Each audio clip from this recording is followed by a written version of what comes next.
bem, vamos então dar início à nossa terça-feira da unção. E eu louvo a Deus pela tua vida, eu louvo a Deus pelo seu viver, pela sua família, e eu venho pedir que o Espírito de Deus seja derramado na tua casa, no teu lar, no teu coração, e que a palavra que Deus vai colocar nos meus lábios agora venha ser bênção para a tua vida, despertamento e firmeza para o teu ministério. A palavra que eu vou ler é conhecidíssima. Qualquer criança na igreja conhece ela. Está no Salmo de número 23. Diz assim: o Senhor é o meu pastor, nada me faltará. Deitar-me faz em verdes pastos, guia-me mansamente às águas tranquilas, refrigera minha alma, guia-me pelas veredas da justiça, por amor do seu nome. E ainda que eu andasse pelo vale da sombra da morte, não temeria mal algum, porque tu estás comigo, a tua vara e o teu cajado me consolam. Hoje eu quero discutir algo que talvez vá mexer muito com a tua mente, com o teu coração, mas eu quero falar as duas maneiras que Deus trabalha, os dois sentidos que Deus trabalha. Às vezes, Deus tira pessoas do inferno, e outras vezes, Deus permite que pessoas vão para o inferno.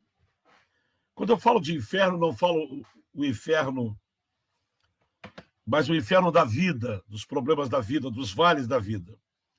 Por que às vezes Deus nos tira e outras vezes Deus nos leva, nos permite entrar por vales? Por exemplo, Davi está dizendo: ainda que eu andasse pelo vale da sombra da morte.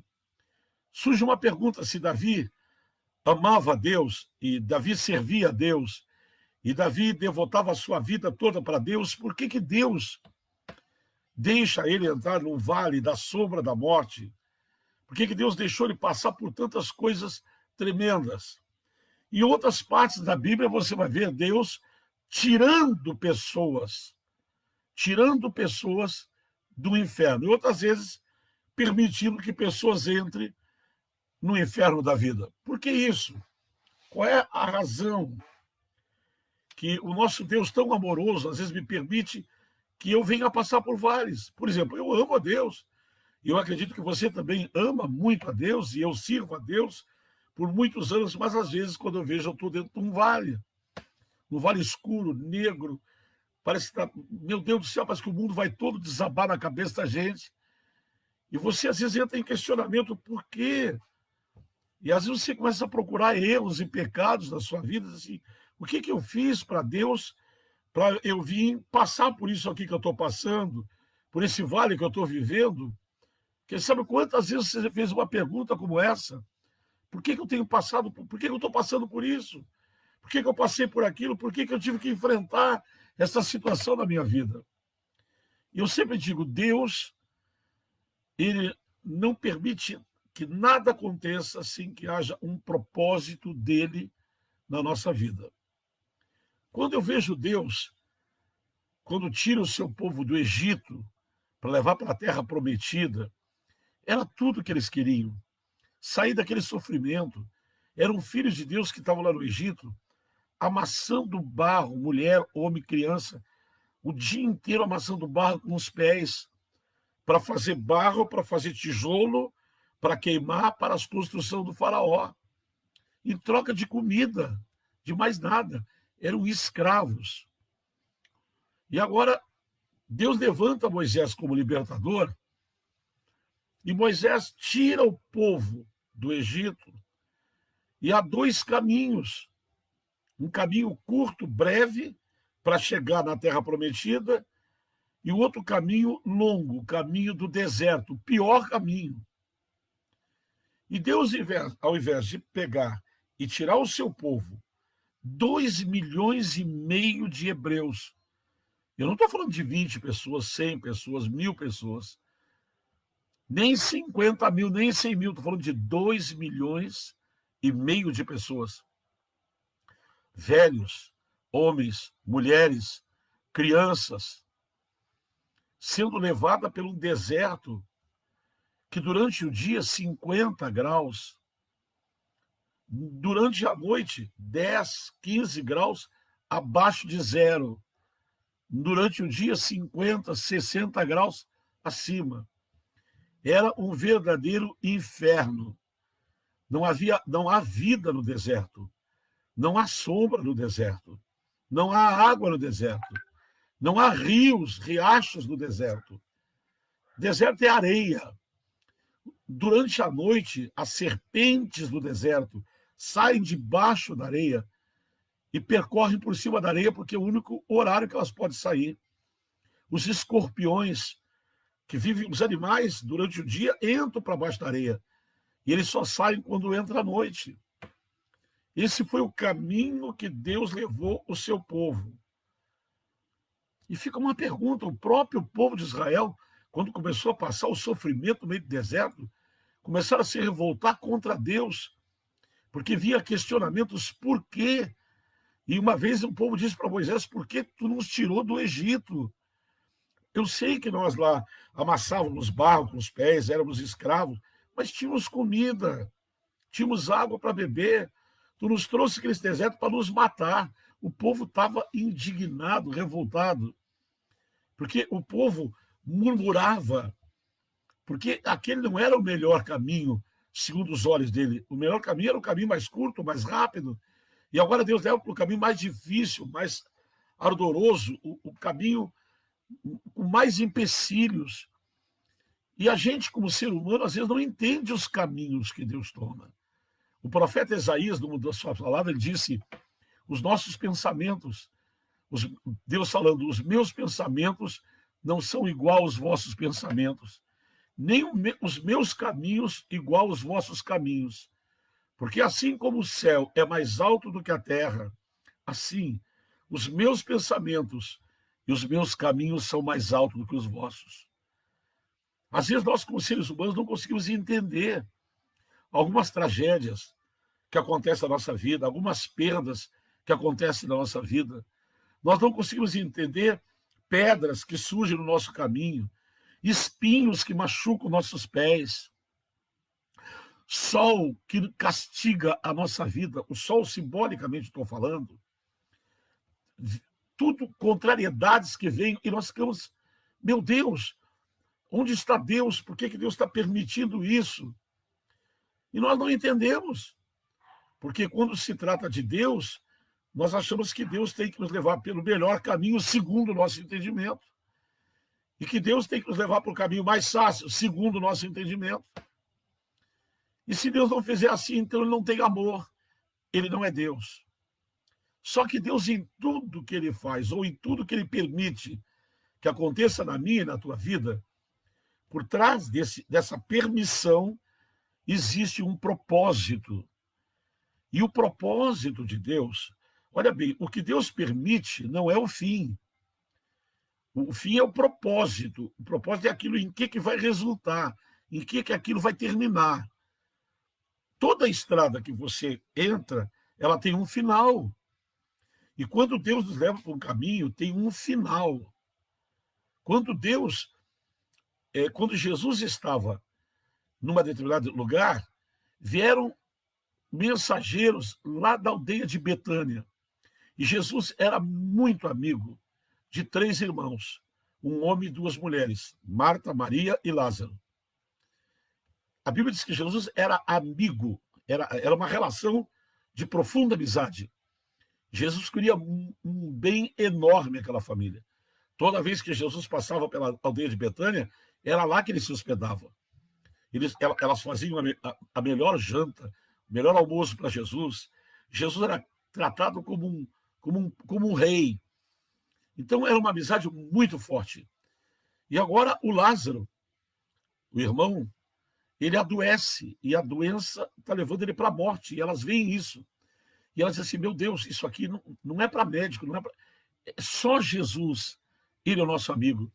E mandaram mensageiros procurar Jesus até que encontraram. E o recado foi esse: aquele a quem tu amas está muito doente, às portas da morte. E Jesus disse: eu irei. E talvez os pensam: vai depressa, porque o caso é grave. Jesus, em vez de pegar imediatamente, né, com seus discípulos e rapidamente ir para a aldeia ao encontro do seu melhor amigo, ele demora. Ele toma uma outra atitude que não era atitude que ninguém esperava. Você entendeu? Não era atitude que ninguém esperava dele. Não. Ele é o nosso melhor amigo. Quando ele souber disso, ele vem depressa. Não tinha avião, mas se tivesse, ele tomaria um avião. E ele chegaria o mais rápido possível lá. Mas ele se demora. E essa demora não é porque ele teve algum problema no caminho. Era proposital. Aí aonde nós não entendemos Deus. Porque como é que você vai entender que um amigo que você manda chamar, que pode vir, e ele, de propósito, demora 4 dias para chegar no local? E quando ele chega na aldeia, vem alguém, vem uma das irmãs e diz: Senhor, por que tu chegasses agora? Ele disse: estou chegando agora. E ele disse: se tu não tivesses demorado, se tivesse chegado antes, meu irmão não teria morrido. Meu irmão está morto agora. Mas lá, quando Jesus foi chamado, lá onde ele estava, ele disse: esta enfermidade não acabará em morte. Ele havia dado uma palavra: esta enfermidade que o meu amigo lá está passando não vai acabar em morte. Olha, eles entenderam? Ele vai chegar depressa. Ele vai chegar lá antes de ele morrer. E ele se demora. E isso é de propósito. Jesus não vinha num carro que furou o pneu, ele não vinha num ônibus que quebrou, ele se demorou porque ele quis. Havia um propósito atrás disso. Aí você vai dizer: mas eu não entendo como é que um amigo pode ter um propósito de deixar o outro morrer. E quando ele chega lá, o melhor amigo dele está morto. Já está sepultado há 4 dias, foi enrolado nos panos, colocado numa gruta e tampado com uma pedra. E ela disse: se tu estivesses aqui, meu irmão não teria morrido. Em outras palavras, tu chegou tarde. O caminho que Jesus havia tomado para chegar até lá foi o caminho mais demorado, foi o caminho mais longo. E para elas, por ele ter tomado esse caminho, agora não havia mais solução. E ele diz: me leva até a sepultura, teu irmão há de ressurgir. E ela, como cria na palavra da ressurreição, ela disse: eu sei, Senhor, o meu irmão vai ressurgir, mas na ressurreição do último dia. E ele disse: me leva até lá. E quando ele chega na beira da porta da sepultura, que é uma gruta, ele olha e diz: tirem a pedra. E ela diz: Senhor, não faz isso não. Meu irmão já está há 4 dias, está cheirando mal. Cheira mal. E tu quer que eu tire a pedra? Não faz isso. Vai me fazer sofrer outra vez. Ela não entendia todo o propósito, todo o projeto de tudo que havia acontecido para ela. Ela não estava revoltada com Jesus. Mas ela não entendia por que isso. E ele disse: eu já te disse, se tu creres, tu verás a glória de Deus. Ora, se Jesus tivesse chegado 4, 5 dias antes, ele teria chegado lá e teria curado o Lázaro. Amém. Isso era a coisa mais comum, era a coisa mais natural. Jesus curava todo mundo. Mas agora ele demora. E não só ele acabou de. Ele não havia acabado de morrer, ele estava há 4 dias. E a carne dele estava em decomposição. Todo mundo sabe que horas depois, 24 horas depois, os vermes começam a comer o corpo de uma pessoa que é sepultada. Então, não há esperança nela, a não ser a esperança da ressurreição da volta do último dia. Mas não há esperança dela ver o irmão vivo ali. Para ela havia tudo acabado. E ela não entendia o propósito. Jesus agora não ia curar um doente, ele ia ressuscitar um morto com a carne se descompondo. Então, a cura representava algo, a ressurreição, um milagre milhares e milhares de vezes mais importante do que a simples cura de um doente. E outra coisa, o propósito ainda não era só esse. É que por causa, quando Jesus disse, tirem a pedra, e ela relutou, e até que tiraram a pedra. E então Jesus gritou: Lázaro, sai para fora. E diz a Bíblia, aquele que estava morto saiu. E Jesus disse: desataram, desenrolaram ele dos panos. E ali estava ele, não havia nenhum sinal da morte no corpo daquele homem. Ele estava simplesmente com a pele inteira, com o corpo vivo, estava ali ressuscitado. Mas o propósito ainda não é esse. O propósito é que esse acontecimento, por ser uma coisa extraordinária, uma coisa fora do normal, uma coisa fora do comum, isso se propagou. E a Bíblia diz que por causa dessa notícia, desse acontecimento, começou a vir gente de tudo quanto era lugar, de aldeias longe, de outras cidades, onde a notícia chegou. Eles queriam ir aonde? Na casa onde Lázaro morava. Porque eles queriam ver o milagre. Eles queriam ver se realmente aquele boato que corria por todo canto era real. E quando chegavam lá, diz a palavra que as pessoas acabavam acreditando no poder de Deus por causa de verem Lázaro ressuscitado. Você entendeu? O propósito. Então, olha bem, antes do propósito se concretizar, houve dor, houve choro. Elas viram o irmão morrer. Você entendeu? Velaram o corpo do irmão, enrolaram nos panos, fizeram o sepultamento. Jesus não estava ali. Cadê o meu amigo? Onde está meu amigo? A hora que eu mais preciso dele, ele não está aqui. Faz uma pessoa entender isso. Faz uma família entender isso. Às vezes tem coisas que Deus faz na nossa vida que nós não entendemos, mas que tem um propósito. E nós não devemos de murmurar. Quando Deus tirou os israelitas, o povo hebreu, do Egito pelo caminho mais longo, pelo deserto, também havia um propósito. Não era Deus tendo prazer de ver eles com sede, de ver eles debaixo do sol. Até porque, quando o sol vinha para castigar, a Bíblia diz que Deus estendia uma nuvem que separava os raios do sol deles, e eles caminhavam debaixo da nuvem, num frescor de Deus. E quando o dia ia embora, o sol se punha, e entrava a noite, e esfriava, aquela nuvem que servia de sombra, Deus fazia ela virar uma nuvem de fogo. E quando estava 10 graus no deserto, abaixo de zero, ali a temperatura era estável, porque Deus cuidava do seu povo. Mas eles não entendiam, cada vez que eram provados naquele deserto, eles reclamavam de Deus, reclamavam de Moisés, e eles não entendiam. E muitas vezes coisas aconteceram na minha vida que eu não entendia. Por exemplo, como é que eu me tornei pastor em Pelotas? Não foi uma coisa programada. Não foi uma coisa. Eu estava super bem empregado. Eu tinha revenda de automóveis, eu fazia contabilidade de 2 empresas. Eu ganhava comissão em projetos de casa pré-fabricada para a praia. Minha geladeira, eu não sabia o que eu botava dentro dela. Foi um período da minha vida. Eu não vivi a vida toda assim. Mas foi um período de regalia, que eu entrei num estado de graça e de bênção. E, de repente, tudo que eu tenho desaparece. Eu perco emprego, perco tudo que eu tenho e fico sem nada. E entro num deserto da vida, sem saber por que Deus está me trazendo para esse deserto.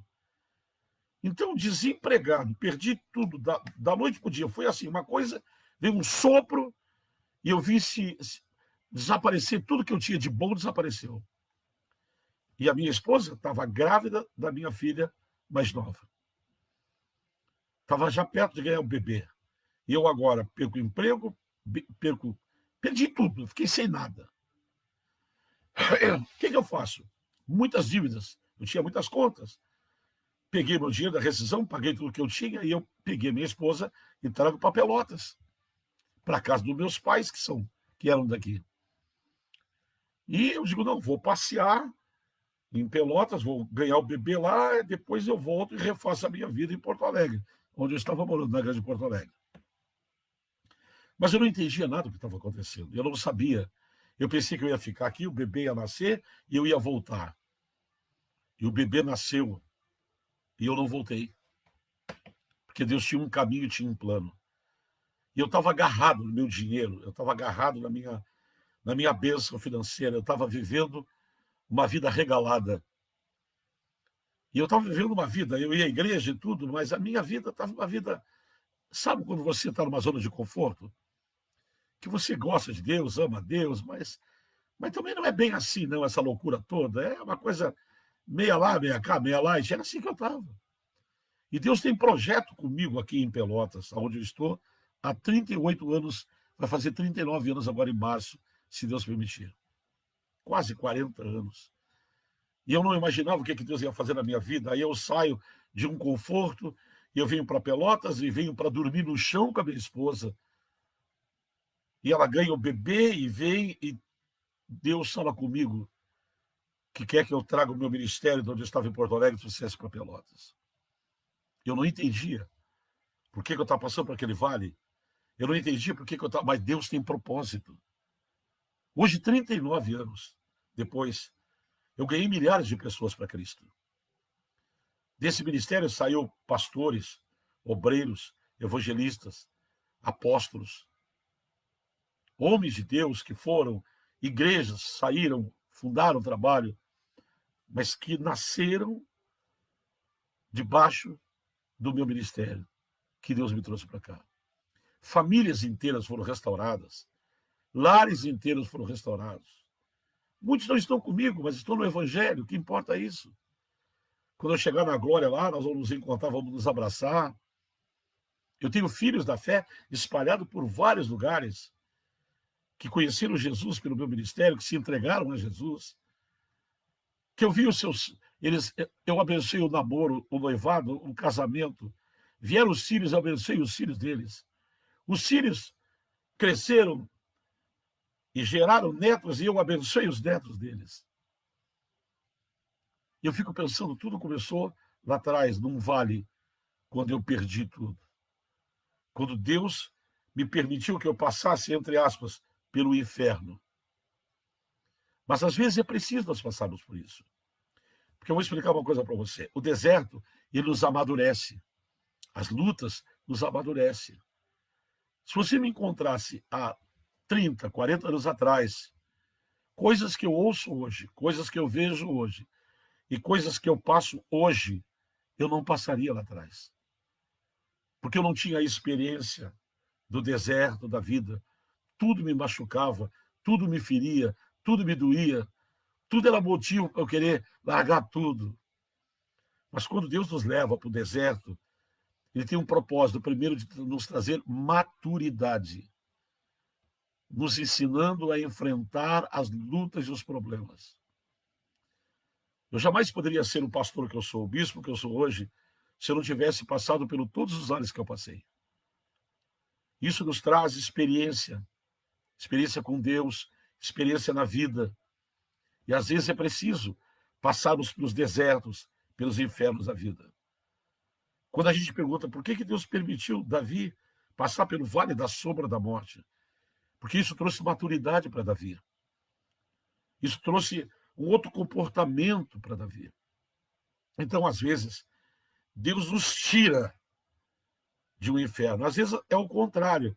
Você está vivendo um inferno sem fim, um vale sem fim, e você está quase perecendo. E Deus vai lá, com seu infinito amor, te tira daquele vale e te traz para uma outra vida de bênção. Mas, às vezes, nós estamos vivendo uma vida de bênção. E, às vezes, as bênçãos demais nos faz relaxar com Deus. Há pessoas que, por conquistarem um carro, se afastam de Deus. Há pessoas que, quando conseguem um emprego melhor e ganham um salário melhor, se afastam de Deus. Há pessoas que pedem, oram por algo, quando recebem, têm uma vida financeira melhor, uma vida mais estável, se afastam de Deus.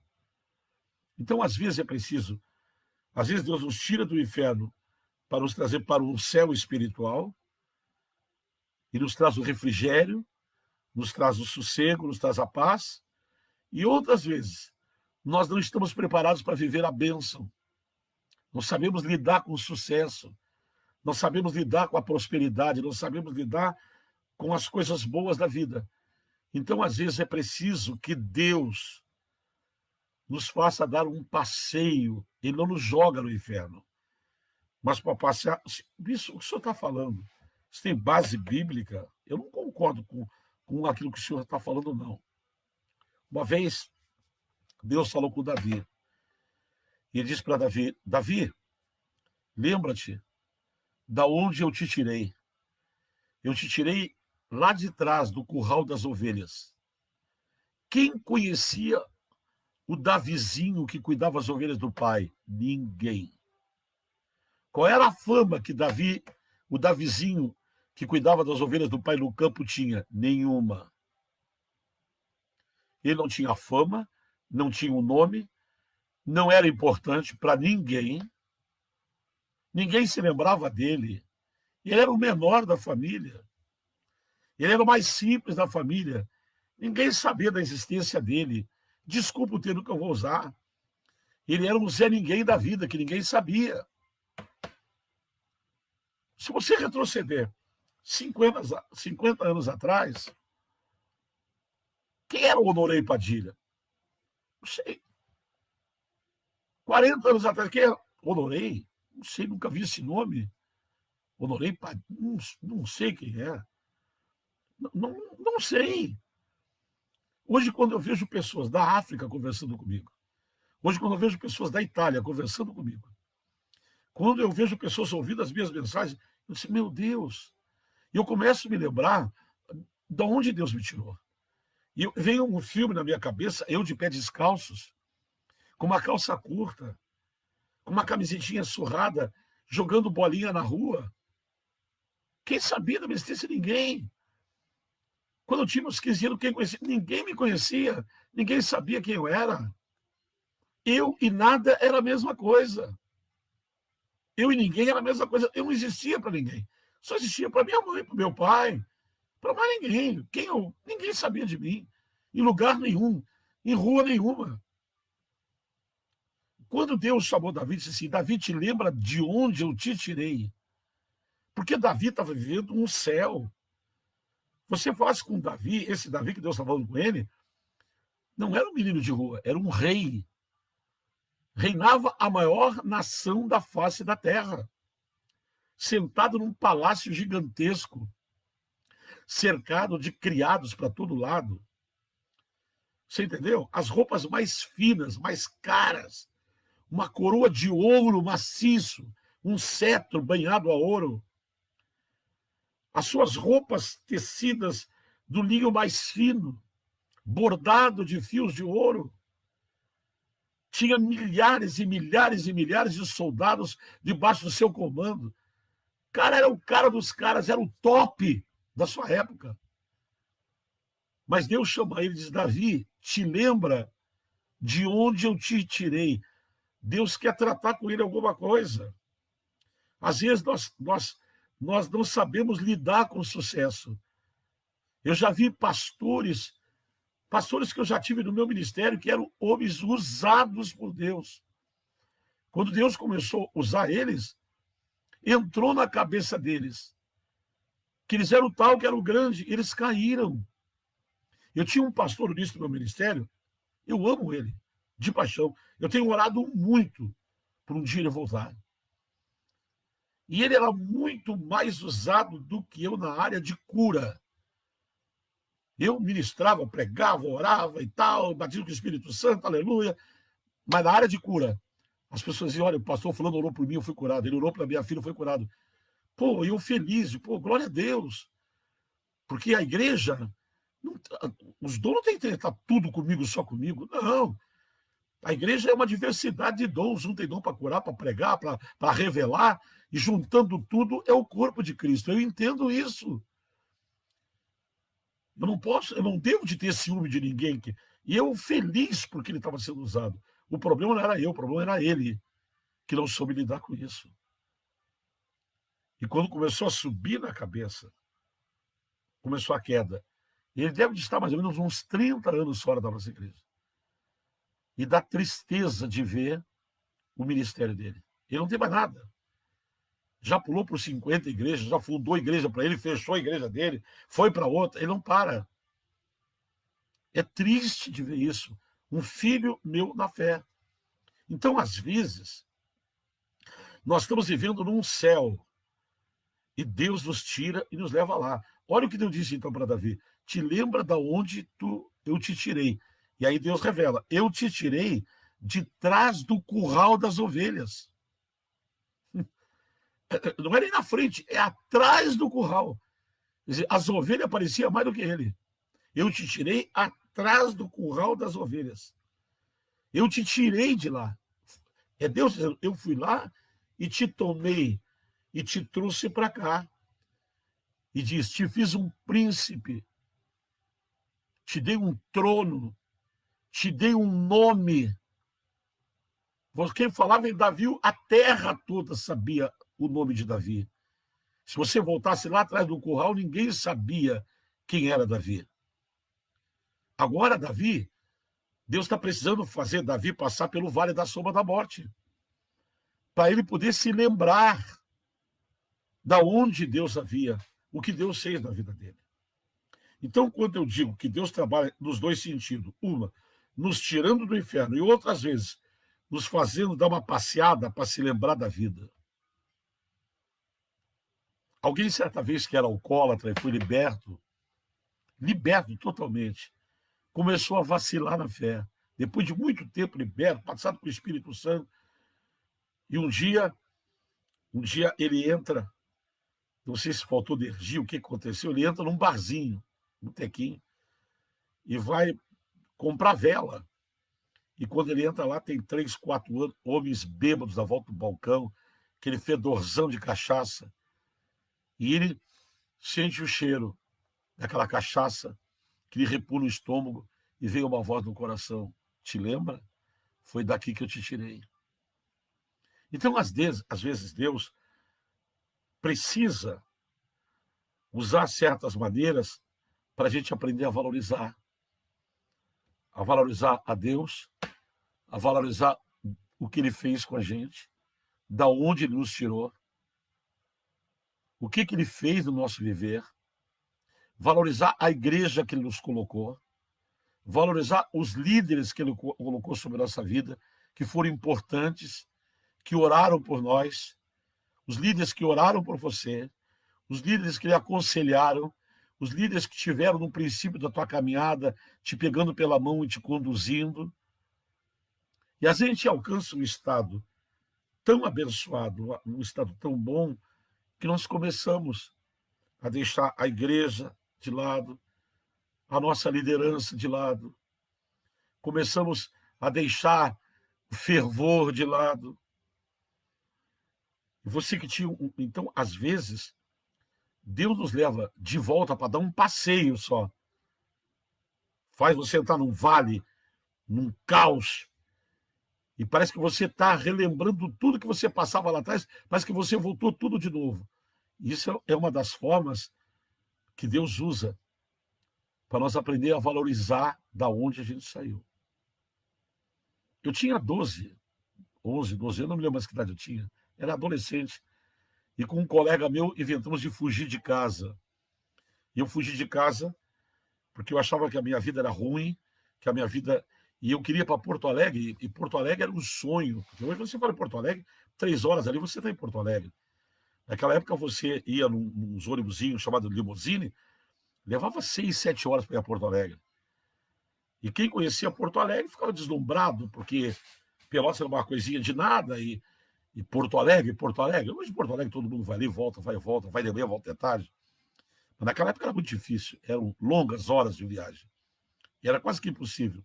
E a Porto Alegre era como se você quisesse ir lá em Fortaleza, no Ceará. Muito difícil. E nós sonhando, Porto Alegre, vou ganhar dinheiro, bababá. E fugimos de um caminhão.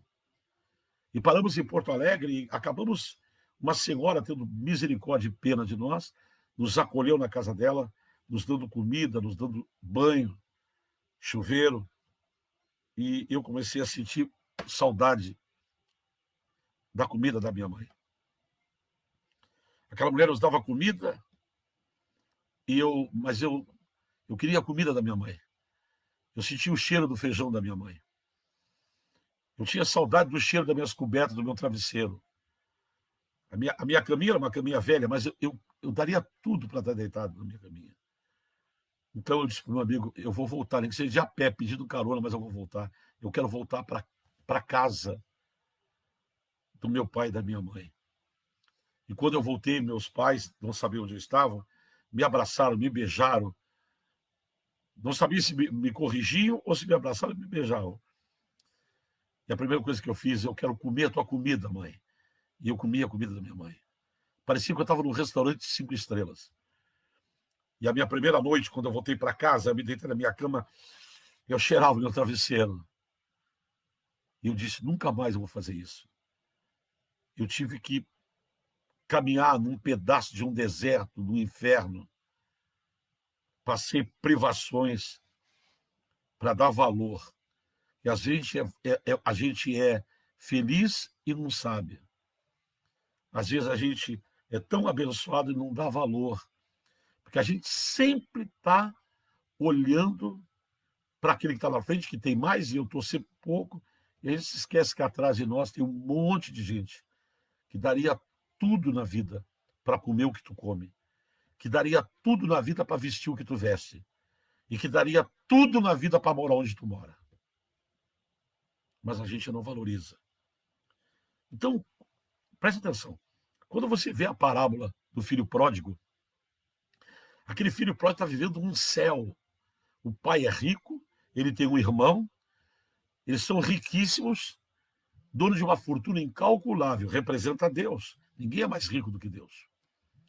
Os dois representam os filhos. Escuta bem.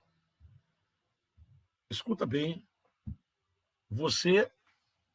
Desculpa, o telefone tocou aqui agora. Você não pode imaginar aqueles dois lá naquela glória toda. E um dia, um dos filhos, o mais novo, ele deseja ir embora. Ele olha as luzes lá fora do muro da casa dele, piscando, e ele diz, pai, me dá parte da minha herança que eu quero ir embora. E o que o pai fez para impedir que o filho saísse daquele céu? E o pai sabia que aquele mundo lá fora era um inferno. Sabe o que divide o céu do inferno? Uma linha. Uma linha tão fina que você não enxerga. De um lado é céu, do outro é inferno. E para passar de um lado para o outro é a coisa mais simples. Uma decisão errada, você muda de lugar, você muda de lado. Uma escolha errada, você muda de lado.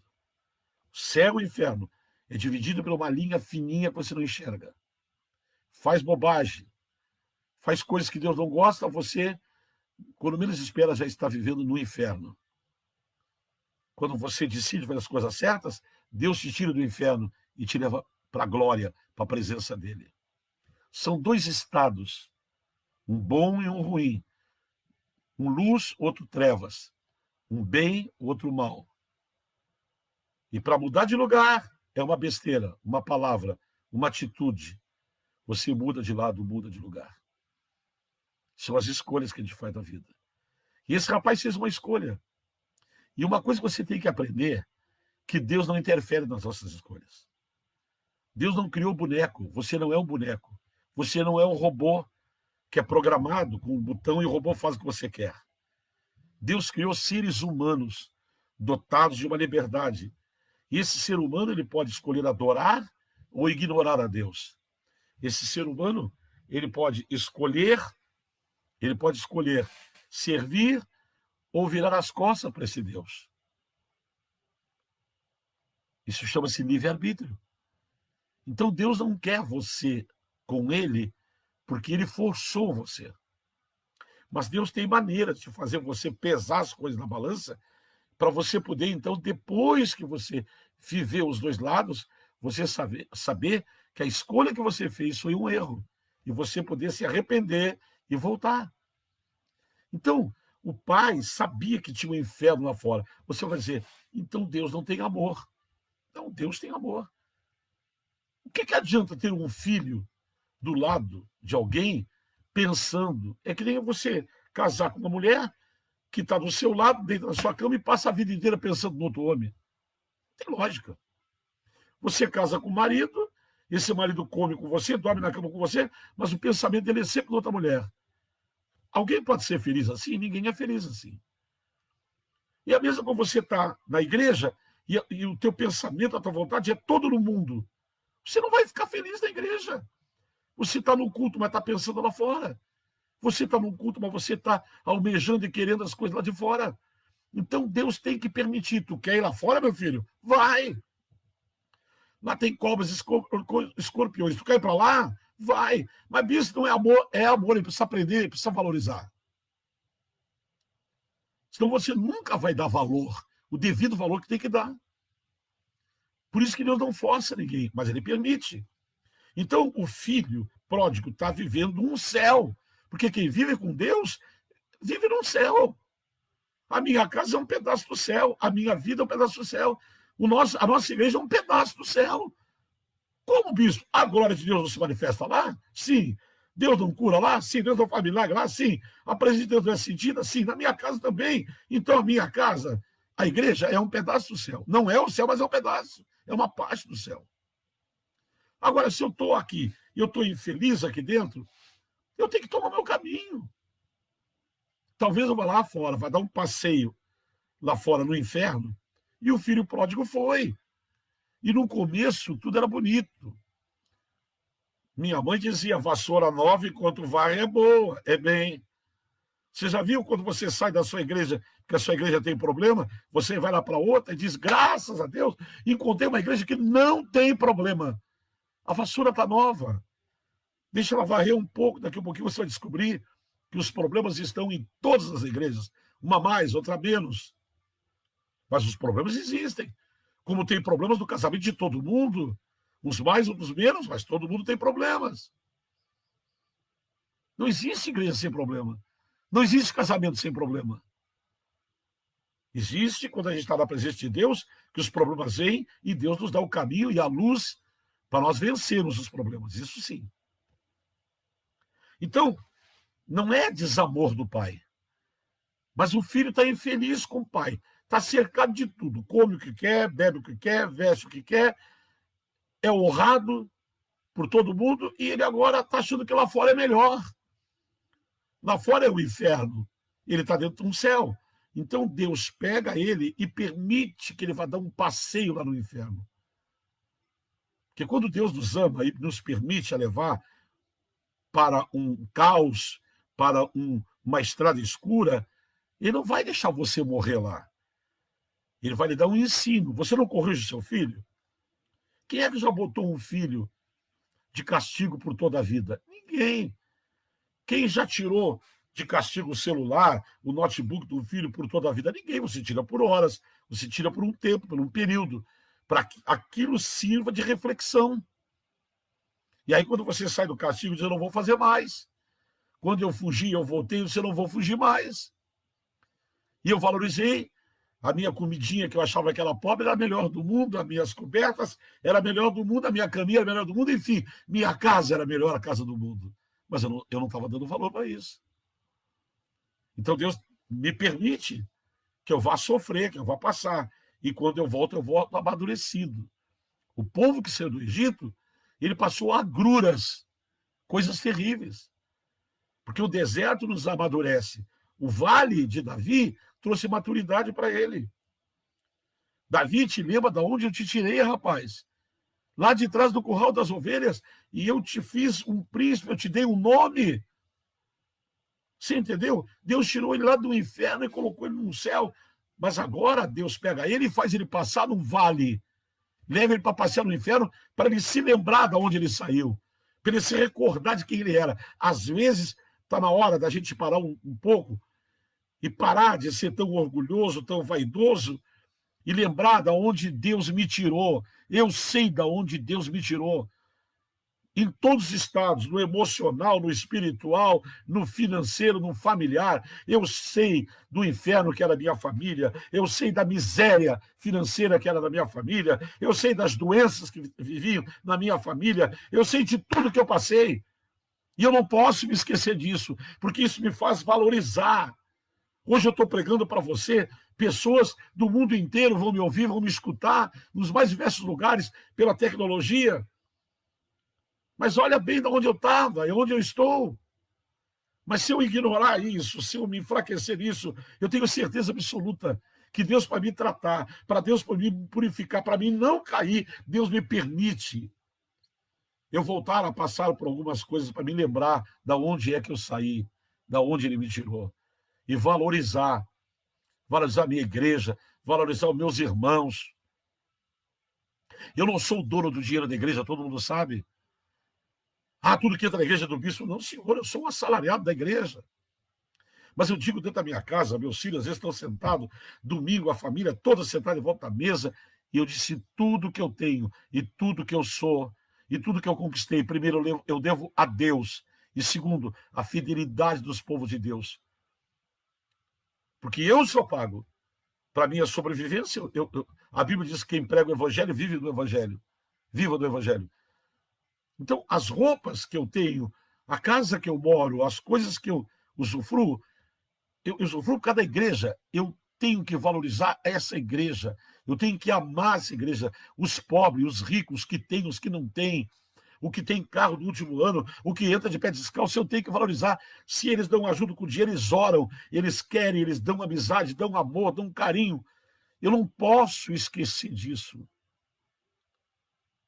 Todas as vezes que você cresce, alguém participou do teu crescimento. Eu cresci sozinho, ninguém cresce sozinho. Ou um patrão te ajudou, um amigo te ajudou, sempre tem alguém.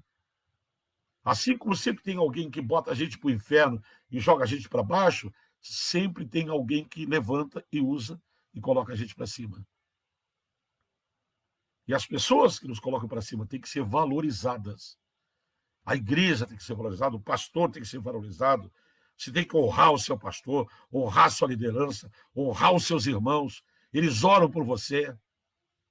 Ou você acha que é só o pastor que ora por você? Os irmãos oram por você, as irmãs oram por você, os obreiros oram por você. Nós temos que amar, valorizar essas coisas.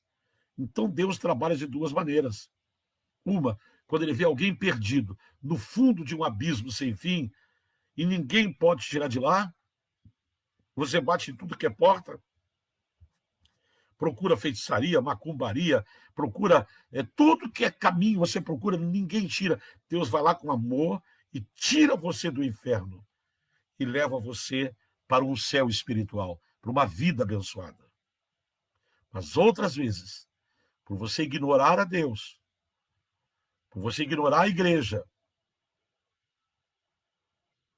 por você ignorar a sua liderança, e às vezes até odiar o pastor que te pastoreou e te ganhou para Cristo. Não gostar, não quero lá, não vou, não quero. E aí Deus pega você, te tira da onde você está, como tirou aquele filho pródigo e deixou ir lá para o mundo. Lá, no começo foi tudo bem, vassoura nova. Quando o dinheiro dele acabou, quando os recursos dele acabou, ele foi parar num chiqueiro, no meio dos porcos. E lá ele parou e valorizou. E ele disse: vou voltar para a casa do meu pai, de onde eu saí, de onde eu jamais deveria ter saído. E chegando lá, eu vou dizer: pai, não precisa me receber como teu filho, porque eu não mereço. O que eu fiz para ti, eu não mereço. Eu não mereço, Senhor. Um minutinho, queridos.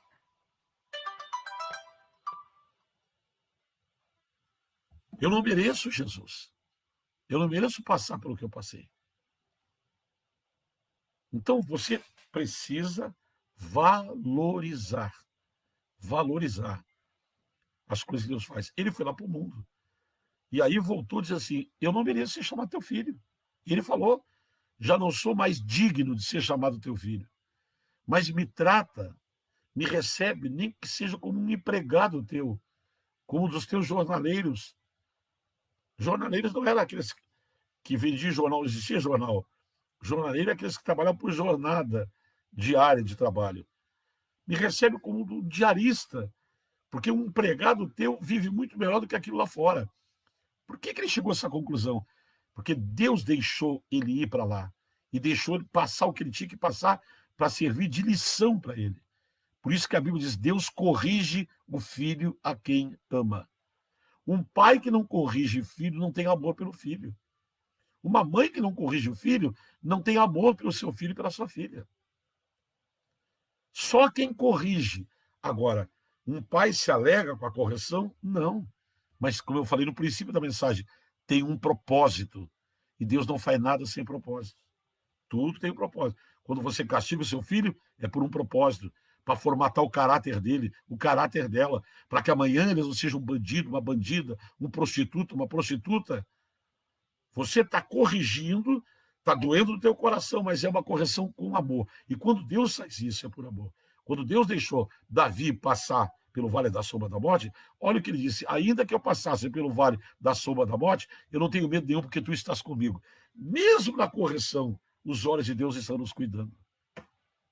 Quando eu me desviei dos caminhos do Senhor, na minha juventude, eu quase morri, mas Deus não deixou eu morrer.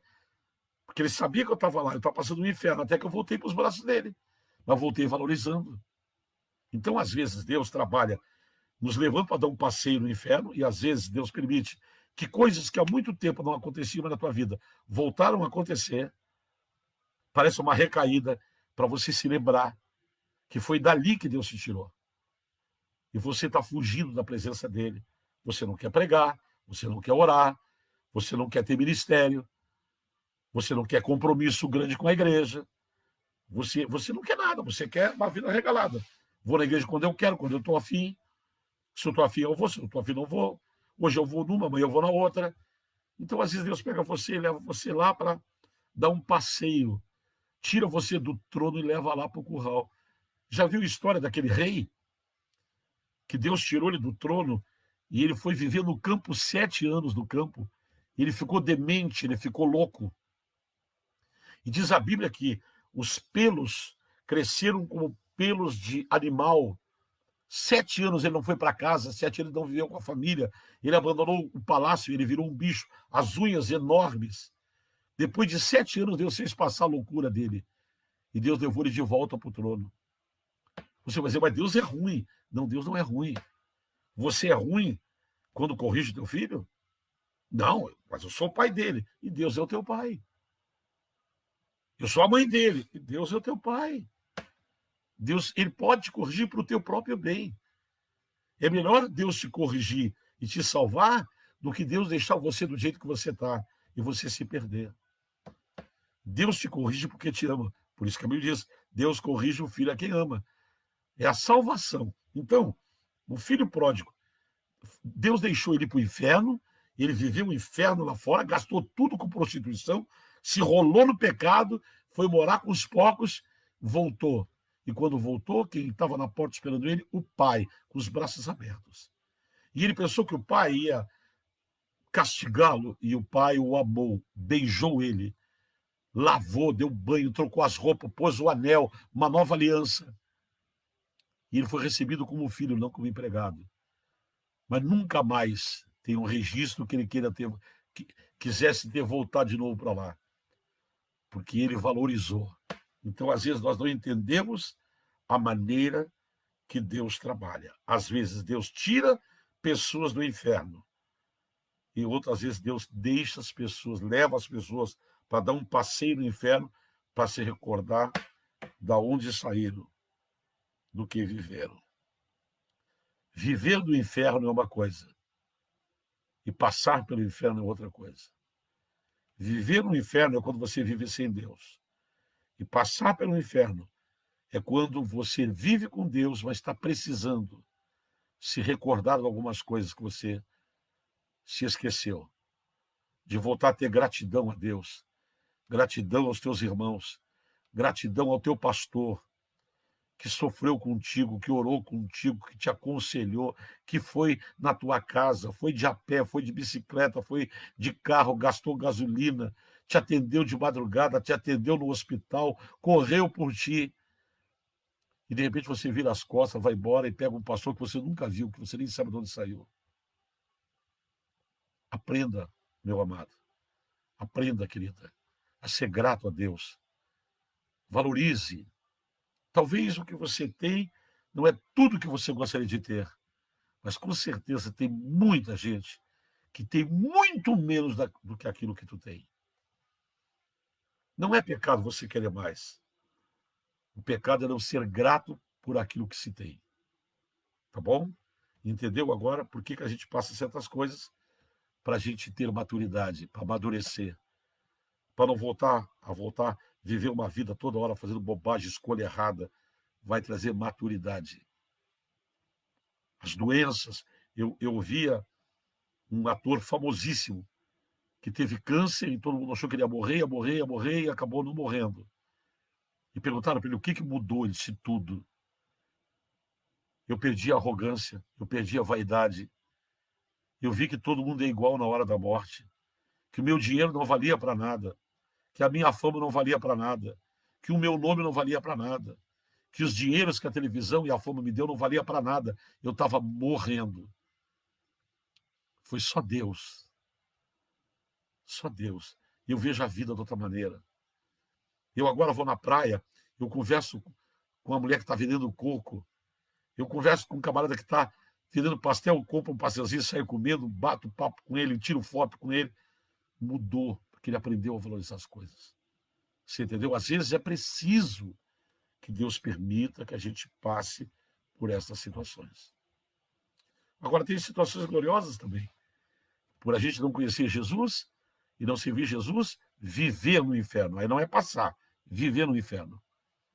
E quando a gente está vivendo no inferno e a gente busca socorro de Deus, Deus mergulha a mão dele lá no meio do fogo do inferno e toma você e a tua família e tira desse inferno de vida para viver uma vida de bênção com ele.